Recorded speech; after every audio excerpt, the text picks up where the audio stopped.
Rail यात्रियों के लिए खुशखबरी, ट्रेन में छूटा हुआ सामान मिलेगा वापस। दरअसल पश्चिम रेलवे ने एक नई सेवा ऑपरेशन अमानत के तहत यह सुविधा शुरू की है, जिसमें ट्रेनों और रेलवे परिसरों में मिलने वाले सामान जैसे पर्स, हैंडबैग, डिब्बे और अन्य सामान को फोटो के साथ अपलोड किया जाएगा। हम दबंग नहीं, ये हमारी शराफत का स्टाइल। यूपी के सीएम योगी बोले कि लाठी न केवल हमारी बहनों, बेटियों और व्यापारियों की सुरक्षा करती है, बल्कि माफिया और गुंडों से भी निपटती है। भाजपा ने प्रेस कॉन्फ्रेंस कर कांग्रेस नेता सोनिया राहुल गांधी से मांगा सांसद पद से इस्तीफा। बफर्स डील के बिचौलिए से नजदीकी का लगाया आरोप।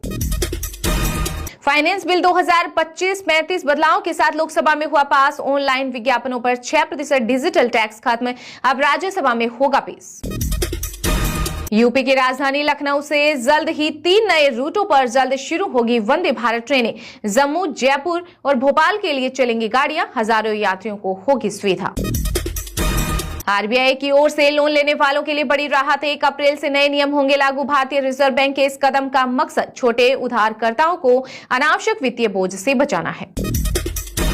पंजाब सरकार ने पेश किया 2,36,080 करोड़ का बजट। वित्त मंत्री हरपाल चीमा बोले कि 7,614 करोड़ से 300 यूनिट बिजली मुफ्त देंगे, 10 लाख तक इलाज फ्री और ड्रग जनगणना करवाएंगे। छत्तीसगढ़ के पूर्व सीएम भूपेश बघेल के खिलाफ सीबीआई का बड़ा एक्शन। रायपुर और भिलाई में आवास पर छापेमारी। जांच एजेंसियों ने 6,000 करोड़ के महादेव ऐप घोटाले मामले में दी दबिश। कांग्रेस विधायक और 5 आईपीएस अफसरों के यहां भी छापा। यूपी में मुसलमान सबसे ज्यादा सुरक्षित। बुलडोजर जस्टिस पर भी सीएम योगी आदित्यनाथ ने दिया जवाब। कहा कि जो जैसे समझेगा उसको वैसी भाषा में समझाना चाहिए। असंवेदनशील और अमानवीय दुष्कर्म के प्रयास मामले में सुप्रीम कोर्ट ने इलाहाबाद हाई कोर्ट की टिप्पणी पर लगाई फटकार। जज ने कहा था कि नाबालिग का ब्रश पकड़ना, उसके पजामे की डोर तोड़ना रेप नहीं। यूपीआई से 1 लाख तक निकाल सकेंगे ईपीएफओ का पैसा। जून में होगा बड़ा बदलाव। जो ईपीएफओ मेंबर्स के अपनी बचत तक पहुंचने के तरीके में एक बड़ा बदलाव होगा। अयोध्या में अब रोज होगा रामलला का सूर्य तिलक। 6 अप्रैल से होगी शुरुआत। पिछले साल रामनवमी पर पहली बार हुआ था तिलक। मध्य प्रदेश के रतलाम में पहली बार 40 डिग्री पहुंचा पारा। 2 दिन तेज गर्मी की चेतावनी। राजस्थान में आंधी बारिश का अलर्ट। हिमाचल और जम्मू कश्मीर में बर्फबारी की संभावना। Deputy CM DK Shiv Kumar बोले कि बीजेपी संविधान बदलने वाली बात साबित करे, ऐसा हुआ तो राजनीति से संन्यास ले लूंगा। यूपी के सीएम योगी आदित्यनाथ ने कांग्रेस नेता राहुल गांधी पर बोला बड़ा जुबानी हमला। कहा कि वह भारत के बाहर भारत की आलोचना करते हैं। देश उनके स्वभाव और इरादों को समझ चुका है। महाराष्ट्र के डिप्टी सीएम एकनाथ शिंदे पर पैरोडी सॉन्ग बनाने पर कुणाल कामरा को अब जान से मारने की मिल रही धमकी। 500 से ज्यादा कॉल आई। कॉमेडियन के वकील ने पुलिस के सामने पेश होने के लिए 7 दिन मांगे। बिहार की राजधानी पटना में वक्फ संशोधन बिल के खिलाफ प्रदर्शन। गर्दनी बाग में जुटे all India Muslim personal law board समेत कई मुस्लिम संगठन। देश की राजधानी दिल्ली में नवरात्रि और ईद को लेकर नया विवाद। बीजेपी विधायक रविंद्र नेगी ने मंदिरों के पास बनी मीट की दुकानें बंद करवाई। वहीं आम आदमी पार्टी के विधायक जुबेर अहमद बोले कि शराब की दुकानें भी बंद होनी चाहिए। अमेरिकी राष्ट्रपति डोनाल्ड ट्रंप ने वोटिंग के नियम बदले। अब नागरिकता का सबूत जरूरी। भारत का जिक्र कर कहा कि वहां बायोमेट्रिक इस्तेमाल हो रहा, हम पुराने तरीके से अटके।